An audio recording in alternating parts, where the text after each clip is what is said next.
శంభో శంకర హర మహాదేవ. ఓం నమ శివాయ, ఓం నమ శివాయ, ఓం నమ శివాయ. మాతా కనకదుర్గ తుయిద్యా, వనదేవతలు సమ్మక్క సారక్క తుయిద్యా, ఈశ్వర పరమేశ్వర ఓంకారేశ్వర విఘ్నేశ్వర వినాయక గణనాయక తుయిద్యా, కంచి కామాక్షి మధుర మీనాక్షి తుయిద్యా, తుల్యాపూర్ భవాని తుయిద్యా, కొల్లాపూర్ మహాలక్ష్మి తుయిద్యా, వేదమాత గాయత్రిమాత తుయిద్యా, రాజరాజేశ్వరి దేవత తుయిద్యా, ఈశ్వర పరమేశ్వర ఓంకారేశ్వర విఘ్నేశ్వర వినాయక గణనాయక శ్రీ వెంకటేశ్వర స్వామి తుయిద్యా, సిద్ధి వినాయక తుయిద్యా.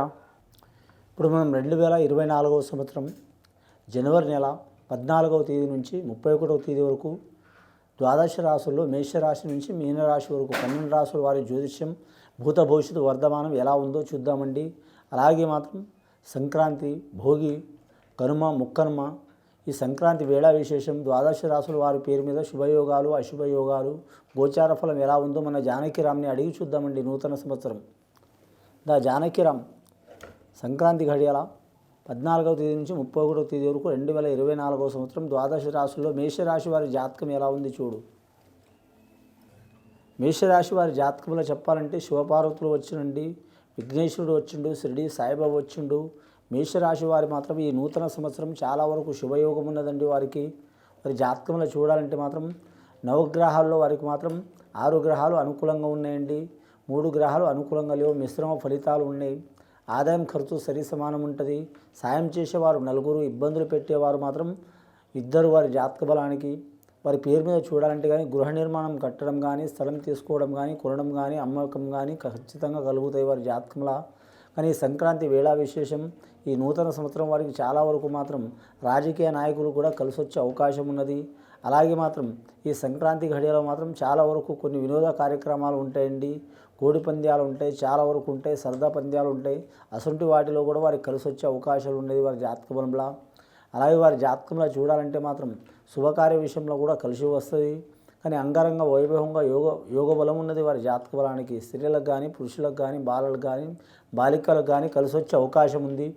ఇక విద్యార్థుల విషయం చూడాలంటే మాత్రం విద్యార్థులకు మాత్రం తిరుగు ఉండదు. ఈ నూతన సంవత్సరం చాలా వరకు మాత్రం శుభయోగం ఉన్నదండి. వారి జాతకంలో చూడాలంటే ఎవరిని పూజ చేసినా చేయకపోయినా మాత్రం ఖచ్చితంగా మాత్రం శివుడికి పూజ చేయాలి, శివపార్వతులకు ఆరాధన చేయాలి.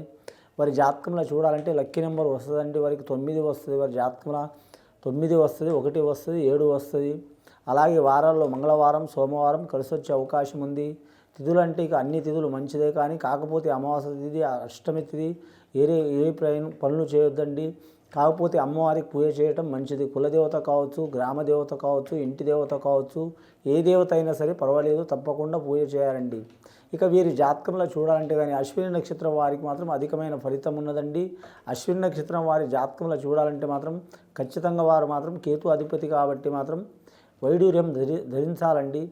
వైడూర్యం ధరిస్తే చాలా మంచిది. పిల్లి కన్ను రాయి అంటారు, ఆ రాయి ధరిస్తే చాలా మంచిది. వెండి అచ్చుబాటు ఉన్న వాళ్ళు వెండితో ధరించవచ్చు, బంగారం అచ్చుబాటు ఉన్న వాళ్ళు బంగారంతో ధరించవచ్చు, శక్తి లేని వారు పంచలోహంతో ధరించవచ్చు. కానీ స్టీల్తో కానీ ఇనుముతో మాత్రం ధరించరాదండి, మంచిది కాదు. వీలైతే శక్తి ఉంటే ప్లాటినంతో కూడా ధరించవచ్చు. చాలా వరకు శుభయోగాలు కలిసి వస్తాయి. వీరి జాతకంలో చూడాలంటే కానీ వ్యాపారస్తులకు మాత్రం కలిసి వచ్చే అవకాశం ఉందండి. నిత్య కళ్యాణం పచ్చతోరణం అన్నట్టు ఉంటుంది, 3 పువ్వులు 6 కాయలు అన్నట్టు ఉంటుంది. ఇక శుభకార్యాల విషయంలో చూడాలంటే కానీ వీరు శుభకార్యాలు మాట్లాడుకున్న వాళ్ళు అయితే మాత్రం తప్పకుండా మాత్రం సిద్ధించే అవకాశాలు ఉన్నాయి. అనుకున్న పని జయమయ్యే అవకాశం ఉంది.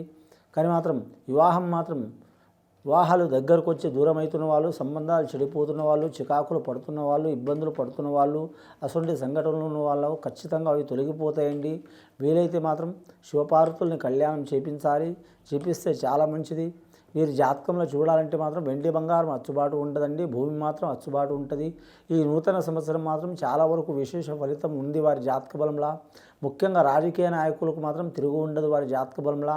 కృతికా నక్షత్రం వారు మాత్రం కొద్దిపాటి జాగ్రత్తలు తీసుకోవాలండి. వాహన ప్రయాణంలో జాగ్రత్తగా ఉండాలి. ఆకస్మికంగా ప్రమాదాలు జరిగే అవకాశం ఉంది. కరెంటు విషయం కావచ్చు, వాహన విషయం కావచ్చు, జల విషయం కావచ్చు, వినోద కార్యక్రమాలతోనే మాత్రం సరదాగా కొందరు పోతారు. మనకు చెడు చెప్పేది రాదండి, మంచి చెప్పేది రాదు. కాబట్టి మాత్రం కృతికా నక్షత్రం వారు జాగ్రత్తగా పాటించాలి. వారు కానీ ఖచ్చితంగా ఎవరికి పూజ చేసినా చేయకపోయినా మాత్రం కృతికా నక్షత్రం వారు షిరిడి సాయిబాబు పూజ చేయాలి. అలాగే రాఘవేంద్ర స్వామికి పూజ చేయాలి. అలాగే సూర్య భగవంతుడికి మాత్రం పూజ చేయాలి. సూర్య భగవంతుడికి అధిపతి అంటే దశావతారం వెంకటేశ్వర స్వామి నమస్కారం చేసినా చాలా మంచిది. ముఖ్యంగా వీరి జాతకంలో స్త్రీలకు, వివాహమైన స్త్రీలకు మాత్రం భార్య భర్తలతో ఇబ్బందులు ఉన్నవాళ్ళు, చిక్కులు ఉన్నవాళ్ళు, చికాకులు ఉన్నవాళ్ళు తొలగిపోతాయి. సుఖ సంసారం కొనసాగుతుంది. వారికి ఎక్కడ పోయిన సంతోషకరమైన వాతావరణం ఉంటుంది. నూతన ఆభరణాలు తీసుకునే అవకాశం ఉంటుంది. నూతన గృహ నిర్మాణాలు తీసుకునే అవకాశం ఉంటుంది. ఇక నూతన స్థానంలో ఏ కార్యం మొదలుపెట్టినా కలిసి వస్తుంది. సంతానం లేని వారికి సత్సంతాన ప్రాప్తిరస్తు అయ్యే అవకాశం ఉంది. గర్భిణీ స్త్రీలకు మాత్రం వారు కోరుకున్న సంతానం జరుగుతుందండి. అమ్మాయి కానీ అబ్బాయి కానీ ఎవరైనా సరే. ఇక జనన మరణ రహస్యం మాత్రం భగవంతుడికి తప్ప ఎవరికి తెలియదండి. ఎంత పెద్ద శాస్త్రజ్ఞులు కూడా మాత్రం ఎవరో ఒకరు కోటిలో ఒక్కరు చెప్తారండి జనన మరణ రహస్యం, కానీ అందరికీ తెలియదు.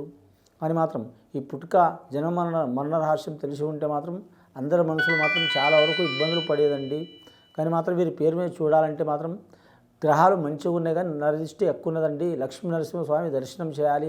అన్నదానం, గోదానం, భూదానం, వస్త్రదానం, సువర్ణదానం ఏదైనా సరే వారికి శక్తిని బట్టి చేస్తే చాలా మంచిది. ముఖ్యంగా మాత్రం వీరి పేరు మీద కళాకారులకు కలిసి వచ్చే అవకాశం ఉంది.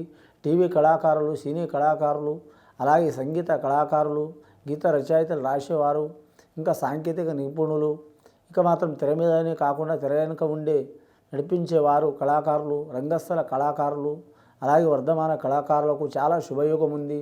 గవర్నమెంట్ పరంగా, ప్రైవేటు పరంగా మాత్రం అవార్డులు, రివార్డులు లభించే అవకాశం ఉంది. ఇక గవర్నమెంట్ ఉద్యోగం కోరుకునేవారు, నిరుద్యోగులు మాత్రం శుభవార్త వినే అవకాశం ఉందండి.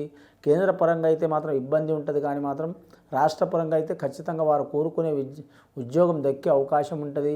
కానీ మాత్రం ఆరోగ్య రంగం సంబంధించిన వారికి శుభయోగం ఉంటుందండి. అలాగే మాత్రం బోధన రంగం సంబంధించిన వారికి తప్పకుండా మాత్రం కలుగుతుందండి. స్త్రీలు కావచ్చు, పురుషులు కావచ్చు. అలాగే మాత్రం ఐఏఎస్, ఐపీఎస్ రంగంలో ట్రైనింగ్ తీసుకునేవారు, ఉద్యోగం కోసం ప్రయత్నం చేసేవారు తప్పకుండా ఫలితం అయ్యే అవకాశం ఉంది. రెవెన్యూ రంగం వారికి మాత్రం కొద్దిగా ఇబ్బందులు తప్పవండి. రోడ్ల భవనాల శాఖ వారికి ఇబ్బందులు తప్పవు, కానీ ఇంజనీరింగ్ రంగం వారికి మాత్రం ఇబ్బందులు తప్పవు. ఇక వీరి జాతకంలో విదేశానం, ఏరే దేశం, ఏరే ప్రాంతం వెళ్ళాలనుకునే వారికి ఈ నూతన సంవత్సరం ఈ జనవరి మాసం 14వ తేదీ నుంచి 31వ తేదీ వరకు ఇబ్బంది ఉంది, కానీ మాత్రం నెక్స్ట్ మాత్రం బెటర్ టైం ఉంటుందండి వారి జాతకంలో. ముఖ్యంగా ధన విషయంలో జాగ్రత్త ఉండాలి. ఆదాయం ఎంత వచ్చినా నిలకడ ఉండదు. ఇంట్లో కొన్ని చికాకులు వచ్చే అవకాశాలు ఉన్నాయి. ఈ పండుగ సందర్భంగా కూడా మధ్యన కొన్ని గొడవలు, చిక్కులు వచ్చే అవకాశాలు ఉన్నాయండి. ఏమైనా ఆస్తి తగాదులున్నా, భూమి తగాదాలున్నా, లేకుంటే ఇల్లు తగాదాలున్నా అవి సామరస్యంగా మాత్రం ఖచ్చితంగా వారు మాత్రం రాజీ చేసుకోవడం మంచిది. పెద్దల మాట ప్రకారం నడవడం మంచిదండి. నీదెంత నాదెంత అని గొడవ పెట్టుకుంటే మాత్రం చికాకులు పెరిగే అవకాశాలు ఉన్నాయి. ముఖ్యంగా మేషరాశి వారికి ఎటు చూసినా మాత్రం ఈ మాసం చాలా వరకు అద్భుతంగా ఉందండి. 70% కలిసి వచ్చే అవకాశం ఉంది. వ్యాపారస్తులకు మాత్రం తిరుగు ఉండదు వారి జాతక బలానికి. ముఖ్యంగా వీరి పేరు మీద చూడాలంటే కంప్యూటర్ రంగం వారికి మాత్రం కలిసి వస్తుంది. స్టాక్ మార్కెట్, షేర్ మార్కెట్ రంగం వారికి కూడా కలిసి వచ్చే అవకాశాలు ఉన్నాయి. రాజకీయ నాయకులకైతే మాత్రం కానీ చాలా వరకు శుభయోగాలు ఉంటాయి. కానీ మాత్రం ఇంకోటి పార్టీ పరంగా కూడా వారు మారే అవకాశాలు ఉన్నాయి. ఒక పార్టీ నుంచి ఇంకో పార్టీలో చేరే అవకాశం ఉంది. ఎక్కడ పోయినా వారు గెలిచే అవకాశం ఉంటుంది, ఓడే అవకాశం ఉండదు. ఫలానా పార్టీ అని కాదు, ఏ పార్టీలో పోయినా కూడా అధికార పక్షం కావచ్చు, ప్రతిపక్షం కావచ్చు, లేదా మాత్రం వారికి వారికి స్వతంత్రంగా పోటీ చేసే వాళ్ళైనా కావచ్చు, ఖచ్చితంగా వారికి కలిసి వచ్చే అవకాశాలు ఉన్నాయి. నమ్మిన పని జయమయ్యే అవకాశం ఉంది. ఆ రాజకీయ రంగంలో కలిసి రావాలంటే మాత్రం రాజశివ యాగం చేయాలంటే చాలా మంచిది. అలాగే మహాగణపతి హోమం చేయాలి. చేపిస్తే వాళ్ళ మీద ఉన్న చిక్కులు, చికాకులు, నరదృష్టి బాధలు తొలగిపోయే అవకాశాలు ఉన్నాయండి. ముఖ్యంగా వీరి జాతకంలో మాత్రం చాలా వరకు శుభయోగాలు కలిసి వస్తాయండి. అనుకున్న పని జయమయ్యే అవకాశం ఉంది. చాలా కాలం నుంచి పడుతున్న చిక్కులు, చికాకులు తొలగిపోయే అవకాశాలు ఉన్నాయండి. శుభయోగం కలుగుతాయండి. ఇది విని చూసి ఆచరించే వారికి గొప్ప ఫలితాలు కలుగుతాయండి. శుభం భూయాత్.